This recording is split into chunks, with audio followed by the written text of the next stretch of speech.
Hello there, Leos. Welcome to your weekly tarot reading. So, as your general advice for both, your love spread and also the other spread that deals with other areas of your life, I feel like whatever advice you've been giving another person, and I feel like it's a constant, like over and over and over and over again, you're giving advice to another person, and they might not have listened to what you had to say. They might not have heeded your advice, but they might not feel like you're justified or you're the expert, so that they don't need to take your advice. This is the week where you're gonna get some type of a coming back. The person might be coming back and tell you just verbally or even non-verbally that you know what, you were right. I was wrong. I should have listened to your advice. They might say that outright, or if they're a little bit more proud or a little bit more defensive, they might say like, you were right, without further comments as to what exactly happened that made you believe that I was right. So I feel like you're going to get some confirmation in that arena. I see it in your love relationships. I also see that energy playing out in friendships, family relationships as well, and I see it playing out in your professional environment as well. And I feel like the best strategy for you is to kind of just, stand there and look, okay, for this week. Don't beat a dead horse. So that means, don't, if they're refusing to listen, just kind of let them go on their merry way, because sooner or later they're going to come to the realization that you were right. And then I also feel an element here about not gloating. I don't feel that you're going to do that, because when you give advice, it does come from the heart. And oftentimes, no matter how much somebody frustrates you, when you care about them, that's when you will give advice. If you don't care, you wouldn't waste your time. And so you do care about someone, and that's why your advice comes without strings attached. You do want them to take things to heart and to do the right thing, or to walk on the right path. But you're not going to gloat if they mess up or they veer off track, because they deviate from what you told them to do. So anyways, in your relationship sector, this is the energy that you bring to the table. We have here the King of Wands. And this is a really, really strong energy that you exude for this week. This is somebody that knows how to prioritize. They know how to organize. They know how to get things done. And this shows a lot of leadership capability. So I feel like for many of you, you have really established yourself as a major player in your relationships, in your life, in your work environment, in your friendship circle. You're somebody that leads other people. You've been there, you've done that, and I feel like from the sheer amount of experience that you have gathered through your lifetime, you know where you stand. You know how to lead people. You know how to navigate situations and circumstances based on your real life experiences. And when I see this king, he has a shield. He has a sword, and he's got that little rod there. But what it means is it's somebody that is not afraid to get their hands dirty. They don't call themselves a leader, and when the going gets rough, they run away from battle. They're there in the trenches with the people that they lead to fight, till the end. And so they don't run away from battles. They're very courageous, and they have a sense of loyalty to the people that they lead. So whatever values or whatever life path that you live by, whatever you live by, you die by. So it's like you're not going to give somebody advice that you don't yourself believe in. So I feel like there is no pretenses here. There's no hypocrisy, and people sense that about you. And I feel like because of that, you're in a really good position to kind of like to be a very good relationship partner, because other people believe that no matter whatever you say is what you stand by. So there's no mixed messages. There's no like, I like you, but I don't like you today. Like, there are no mixed signals. There are no mixed messages that you're sending. You're very clear about your expectations in relationships, and you're very clear about what you are demanding or asking of another person. I usually think of this as somebody who has children, somebody who's like who might be in a relationship with children, but I also feel with this card, it's someone who's single, okay? So you might be a single parent, a single mother, a single father, with children. You might have, exes that you've had children with. You might have been married to them at one point, or just, in a relationship with them.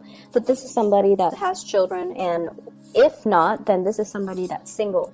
So for many of you, the energy is you are very single for this week, and I feel like that's what I'm tapping into.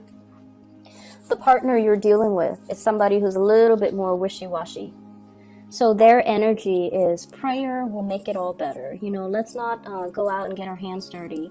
Let's just sit in one place and pray. Pray for things to get better. Pray for improvement. Pray for opportunities. And I feel like your energy is in opposition to what your partner is dealing with here with the Judgment card. And I feel like, you don't mind getting your hands dirty. You do what needs to be done because it needs to be done. And you don't wait around for opportunities. You go and grab opportunities, or you go and scavenge and find opportunities. And I feel like in the love department, you take initiative and you're very clear about dictating, hey, this is what I'm looking for in a relationship partner. This is what I really want. And whereas the other person is a little bit more like, let's wait on things. Let's wait around. Let's wait for another day. Let's wait for the right time. Let's wait for the right circumstances. I feel like they're very, very unclear about what they want. They might even believe in, divine timing, and they might even believe in like things would just magically plop down and fall on their lap. And I feel like for some of you, you might be dealing with someone who you feel is not very practical or pragmatic. You feel like their heads are in the clouds, and they're really not manifesting and making things happen for themselves. And yes, the Judgment card is all about contact. There's communication back and forth between you and this person.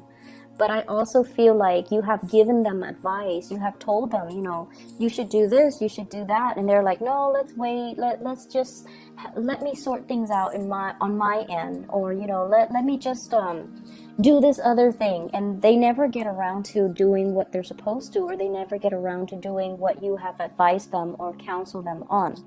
And as a result of it, dealing with them can be a little bit frustrating because they're not taking the initiative. They're not as grounded, and they don't grab opportunities when opportunities come calling.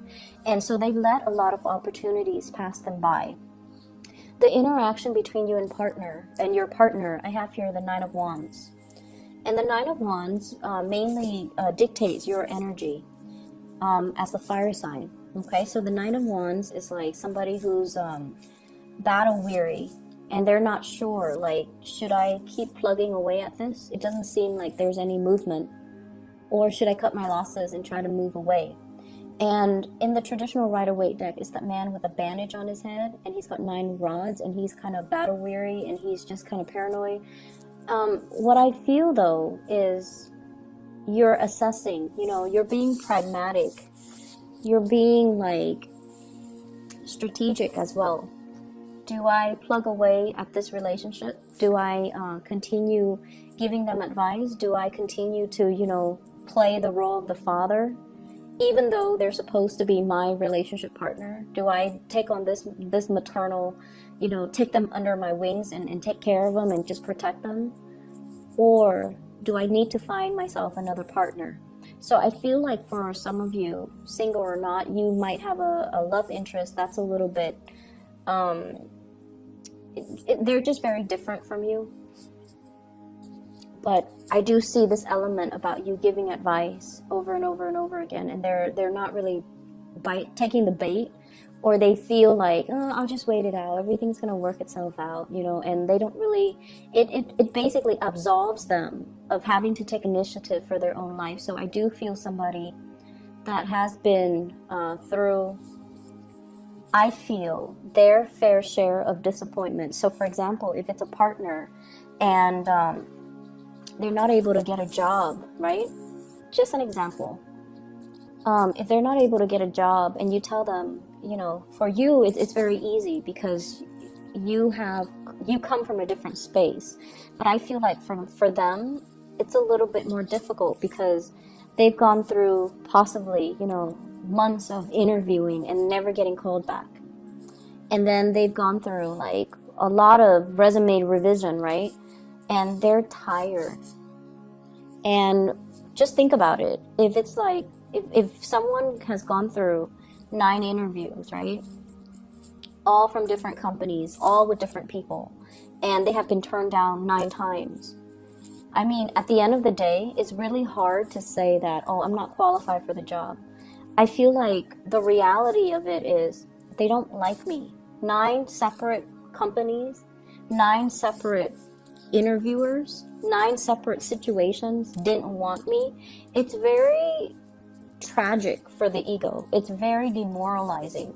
And I feel like that's similar to the space that your partner is dealing with or coming from, where there's something that they're not able to admit to themselves. And I feel like when it's denial, or when it's like, you know, things that they're glossing over, whoever it is, they have to come to terms with it on their own time, and they have to come to terms with it in their own way. And so you can talk and advise and, you know, tell them till you're blue in the face, but until they're able to admit these certain things about themselves, it's really hard for them to make changes, right? It's really hard for us to make changes when we're in denial. And so I feel like, you know, for some of you, this might play out in the realm of, my partner is not able to get a job, and I told my partner, do this, do that, but they're not listening, and you're getting frustrated. And I just want you to understand what your partner is dealing with potentially. And then for others, it's sort of like you might have a partner that's very naive, and their head is just in the clouds. They're distracted. They might seem like they're always, you know, like they're always late. They don't seem like, they might be always late. They might be very, very just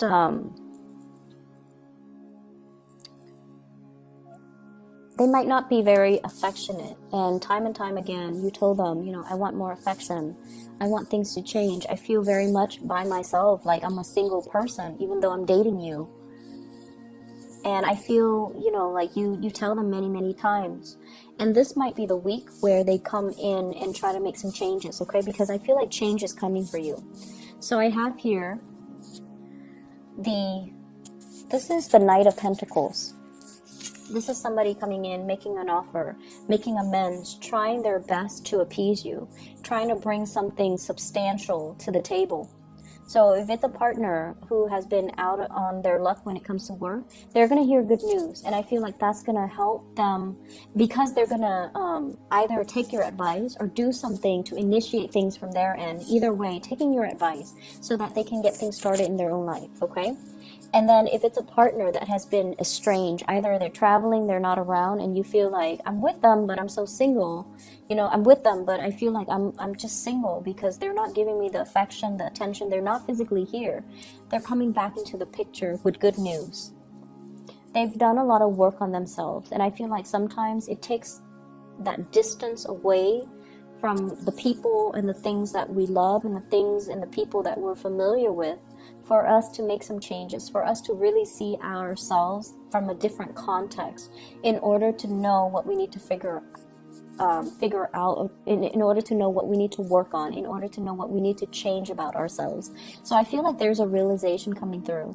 For others of you, if you've been hoping and praying for a relationship, we have the Death card here, which is a change. So this is a change around. If you're single, you're going to be in a relationship. If you're in a relationship, you might be single. So there's a change around. It doesn't denote, you know, any specific direction, but I feel for majority of you, there's a couple relationship coming through. It's on the offer for you.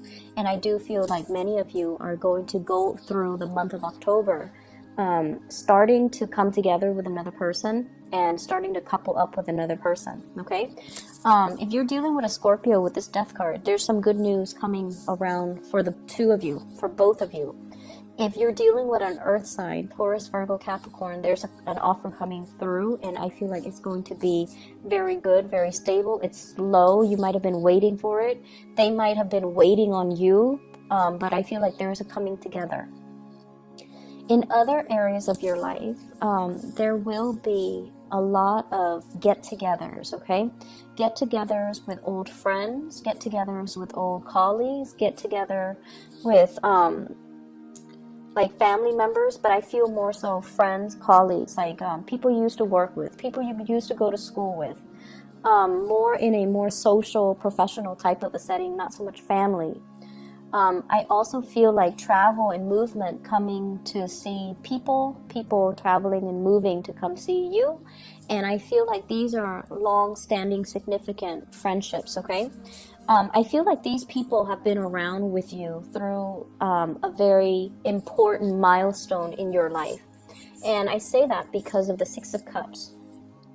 This is a flashback from the past, walking down memory lane, recalling, like a lot of fun times between you and another person. And I'm always drawn to this tear, the person is crying. So it's like really good times to be had, reunions with other people, and it's linked up with the Three of Cups, which is social engagement, social outings, being the life of the party, and hearing really, really good news about the people that you've used to, hang around with, or hearing through the grapevines, like, oh, so-and-so is doing this, so-and-so is married, so-and-so has a baby, things like that. And I feel like it's a really, really nice, like, walk down memory lane.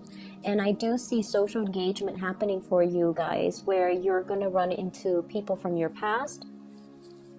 All are good people. I don't see, like, the past coming back to haunt you. And I feel overall you have so much career and achievements, and just positivity in your financial and professional sector, that sometimes when we don't want to go to high school reunions, or we don't really want to meet up with old friends if we feel like we haven't made it, right? So some of us, and I feel for you guys especially, the fixed signs, you, Scorpio, Taurus, and Aquarius, you want your career to speak for you. You want to be like, hey, the envy of the party. And I feel like if you haven't made it professionally, you're very weary about these reunions. But I feel like right now you're in a good space. You're where you need to be professionally. A lot of doors are opening for you. So you're at a point where you're like, okay, I'll be there. I'll be at this reunion. I want to talk about what I'm doing. I want to talk about these projects I'm handling. I want to talk about all my responsibilities that people entrust me with. Not in the spirit of bragging, but in the spirit of, I'm really proud of the person that I am today. I'm really proud that despite everything that I've been through, that, I made it. And I'm entrusted with a lot of responsibilities. I'm seen as someone who's competent, and I've created a name for myself. So I feel like you're going to be the life of the party, and you're going to be, you're going to have a lot to offer. You're going to have a lot to say, and you're going to have a lot of people admiring you, and possibly even envious, but not in a bad way. They're not jealous and vindictive. I feel like they look at your life with envy, and they're going to just be really glad, or just to be very happy for you, okay?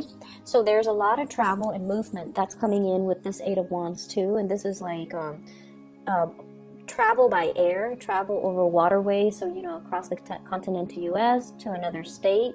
And I also feel like work travel, work demands and things like that, possibly even traveling with another partner, and having the means to do recreational travel for leisure rather than just business. So I feel like if you're not even traveling this week, it's going to be played out through the month of October, where there will be a lot of these engagements, offers, and social outings and things that are coming into the picture.